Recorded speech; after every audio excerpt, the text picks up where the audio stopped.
राहुल गांधी का बीजेपी पर हमला देखने को मिला है। जेनजी को बताएंगे वोट चोरी हुआ, मोदी वोट चोरी करके पीएम बने हैं, ये हम जेनजीज को बताएंगे। हमारे पास और भी सामान है, ये राहुल गांधी ने दिया है बड़ा बयान। यहाँ इस अमल को हम जारी रखेंगे।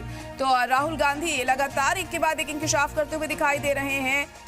5 तारीख को उन्होंने एक प्रेस कॉन्फ्रेंस भी की थी और उस दौरान उन्होंने तमाम अहम बातें रखी कि किस तरह से वोट चोरी किया जा रहा है। और अब एक बार फिर उन्होंने बड़ा बयान यहां पर दिया है और कहा है कि जेनजी को हम बताएंगे कि वोट चोरी हुआ है, मोदी वोट चोरी करके ही पीएम बने हैं, हमारे पास और भी सामान है, यानी और भी सबूत होने की बात यहां पर राहुल गांधी कहते हुए दिखाई दे रहे हैं। और वो इस अमल को जारी रखेंगे, यानी कि खुलासे करने के अमल को वो जारी रखेंगे। यहां पर वो ये बयान देते हुए दिखाई दिए। तो इस वक्त की बड़ी और अहम खबर आपको बता रहे हैं, राहुल गांधी ने दिया है ये अहम बयान यहां पर।